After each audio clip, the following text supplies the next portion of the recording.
There is a secret hidden inside some of the oldest spiritual teachings on earth, a secret so strong, so exact, and so quietly hidden in plain sight, that when you hear it today, something inside you may shift. Not because this is a trick, not because this is entertainment, but because deep down, in that quiet place where your truest thoughts live, you already know something has been missing. You have worked hard, you have tried your best, you have shown up again and again, doing what people told you to do, pushing through problems, carrying pressure, staying strong when nobody saw the cost. And still, wealth, real abundance, the kind that stays, has felt just out of reach, like a door that moves every time you walk toward it, like a blessing that keeps landing in someone else's hands. You watch other people receive what you have been praying for, you smile for them. But in the hidden corner of your heart, you quietly ask, what about me? When is it my turn? What am I not seeing? And today, in what looked like just another video on just another day, you may finally hear the answer. Because what has been missing is not more effort.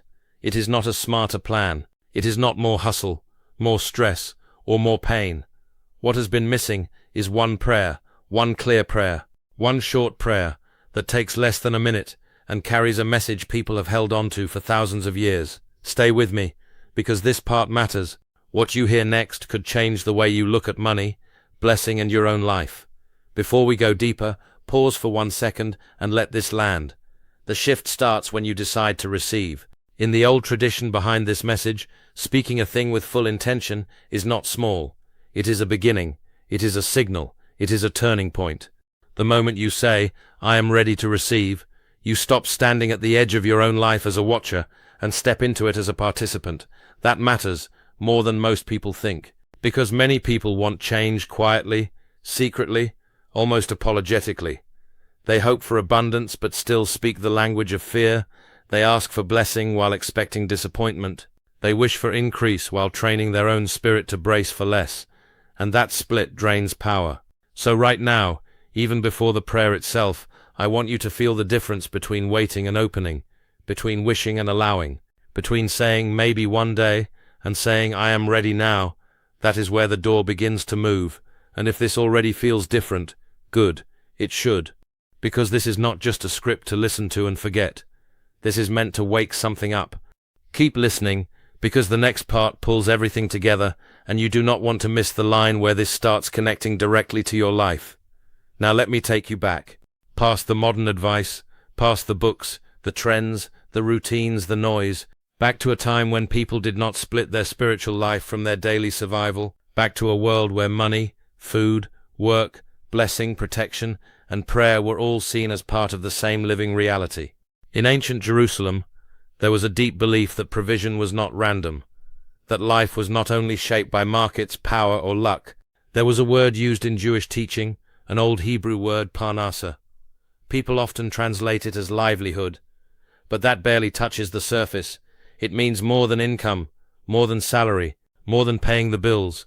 It points to the flow of provision that has your name on it, the share of abundance prepared for your life by the one who made you, not by your boss, not by your background, not by the economy, not by what others think you deserve, by God. Ancient teachers said every soul enters this world with a portion already set aside, not as a tiny limit, not as a hard ceiling, but as a promise, a living promise waiting to appear in the world through your life.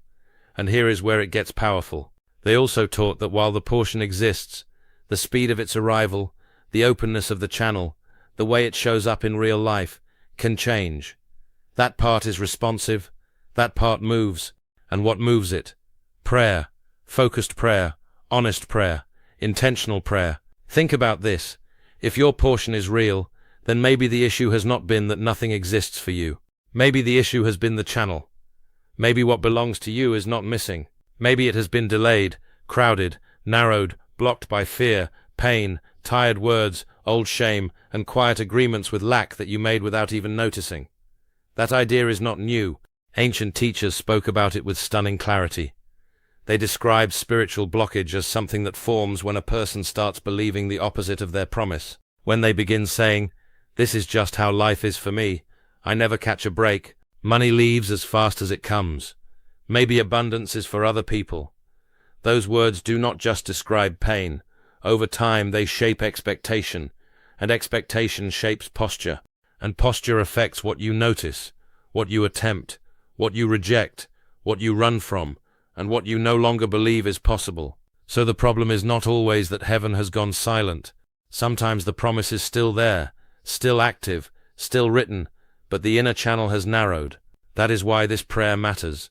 Not as a magic formula, not as a shortcut, but as a reset, a clearing, a way of stepping out of the voice of lack and back into alignment with what was meant for you. And listen carefully here, because this might be the turning line of the whole message. The prayer does not create your portion, it helps you reconnect with it. One of the clearest pictures of this comes through the story of a king, a real king. He had pressure on him, expectations around him, and more uncertainty than people often admit. One night he was given a rare chance. He could ask for almost anything: riches, power, long life, victory, security, fame. And in that moment, with every normal human desire available to him, he asked for wisdom, he asked for understanding, he asked for the ability to lead well and judge rightly.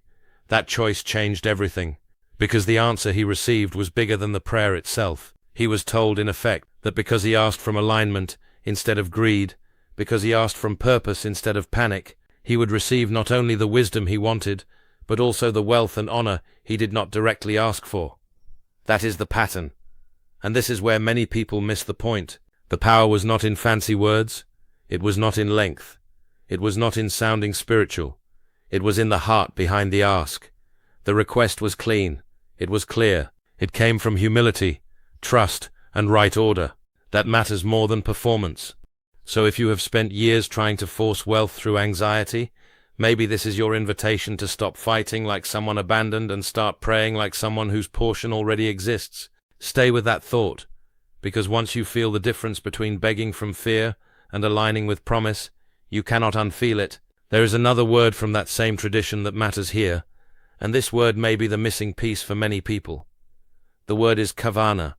It means intention, real intention, whole attention, a focused heart, not half-present, not saying sacred words while your mind runs wild in 10 other directions. The old teachers were clear. A prayer without intention is like a body without breath. It may have the shape, but it has no life in it. That is why the next 60 seconds are not about speed. They are about presence. When you pray, you are not supposed to sound impressive. You are supposed to be real. You are supposed to show up fully, to mean what you say, to speak as someone who knows that inner language matters. Because your inner world leads more than you think. Your thoughts shape your words. Your words shape your posture. Your posture shapes your choices, and your choices shape the path your life walks on. So before the prayer, take a breath. Put down the noise. Stop trying to multitask your way through a sacred moment. Let your body settle. Let your shoulders drop. Let your hands open. Literally, if you can. There is something powerful about open hands. They say without words, I am no longer clenching. I am no longer bracing. I am willing to receive. And if part of you feels resistance even now, that is okay. Do not fight it. Just keep listening. Because sometimes the shift begins before certainty arrives. Sometimes the opening begins while doubt is still in the room. I also want to say something personal, because this part reaches beyond teaching and straight into lived experience. I think you have known seasons where things flowed, doors opened, help arrived, money moved, energy was different. You felt connected, alive, hopeful, and then something changed. The flow slowed down, or stopped, or turned heavy. Since then, maybe you have quietly wondered what you did wrong. Maybe you blamed yourself. Maybe you thought you lost favor, missed your moment, broke your chance, or somehow fell out of step with the life that once seemed so close. Hear this clearly. The blessing did not disappear. Your promise did not expire. The portion set aside for your life did not get handed to somebody else. What may have happened is that fear built walls. Disappointment became a lens, and pain began speaking louder than truth. That happens. It happens to strong people. It happens to faithful people. It happens to people who have been carrying too much for too long. But the channel can reopen. The old teaching says you do this by speaking truth stronger than the story of loss, not by arguing with every dark thought, not by forcing yourself into fake positivity, but by declaring, with sincerity and focus, what is real in the spirit, even before it is visible in the material. That is the work of prayer. That is where faith lives. Not in pretending circumstances do not exist, but in refusing to let them become the final voice over your future. And if this is reaching you, do not click away now. The prayer itself is coming, and it is simpler than you think. Before I give you the words, there is one more principle that changes how this all works. The channel of provision is not one way. It does not only flow to you, it also flows through you. In Jewish teaching, there is a word often translated as charity, but it means something deeper, something closer to righteousness and right action. The idea is simple and strong. When blessing passes through your hands toward others, it is not only generosity, it is alignment, it is participation in a larger flow. When a person holds too tightly, fear grows. When a person remembers that they are a vessel and not only a container, something widens inside. This is not about buying blessing. It is not about giving to get. It is about living in harmony with the way abundance moves. Rivers stay alive because they flow. Stagnant pools collect and sit. The old teachers understood that how you treat what enters your life affects the openness of the channel itself. That means gratitude matters, generosity matters, trust matters, and yes, even when you do not have much, your posture still matters. A closed fist teaches the soul to fear loss. An open hand teaches the soul to trust supply.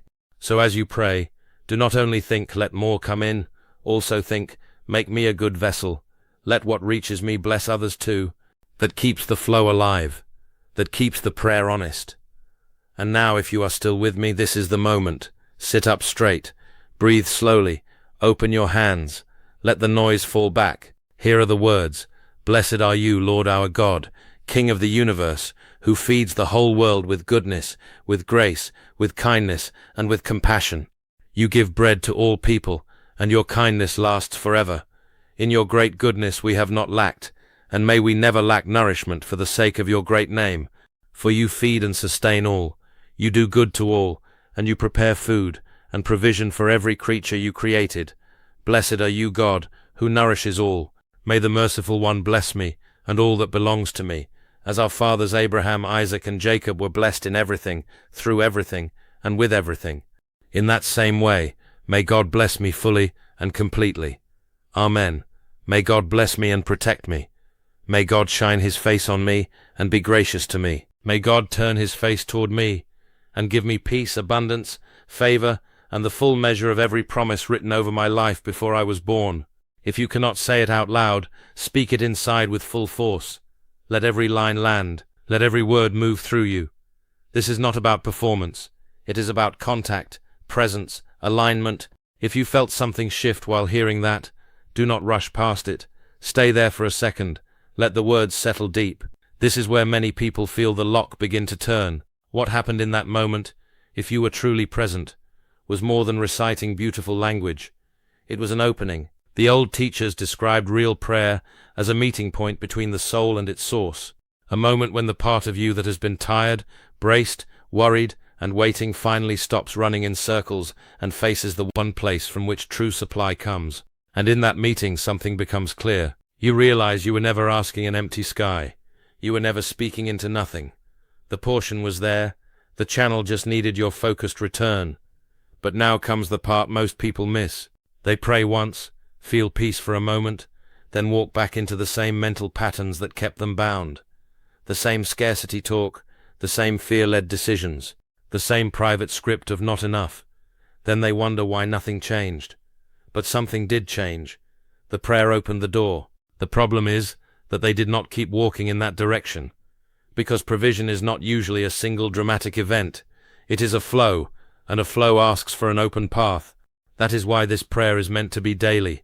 Not heavy, not complicated, not long. 60 seconds, 1 minute in the morning before the world grabs your attention. 1 minute before your phone starts telling you who to be afraid of. 1 minute to return to truth. To remind your spirit, my portion is real. My source is faithful. My life is not cut off. That kind of daily alignment changes people from the inside out, slowly at first, then all at once. And one day, often more quietly than expected, you begin to see it. A new idea appears at the right time. Help arrives from an unlikely place. A door opens that used to stay shut. You handle money with less panic. You notice opportunities you would once have ignored. You stop shrinking in rooms where you belong. You stop speaking like loss is your identity. And abundance, instead of feeling like a fantasy reserved for other people, starts feeling natural, reachable, familiar, not because you became a different soul, but because you returned to the truth of the one you already are. That matters a lot, because you were never meant to live as a closed system. You were meant to live like a river, receiving, moving, giving, trusting, receiving again. The old pattern is not clinging, it is flow. The old promise is not merely survival, it is fullness. And fullness does not always arrive with fireworks. Sometimes it shows up with consistency, with steadiness, with quiet increase, with needs met, timing aligned, fear losing ground, peace becoming normal, and the deep sense that life is no longer working against you in the same way. If that is what you have been hungry for, do not treat this as a one-time emotional moment. Make it a practice.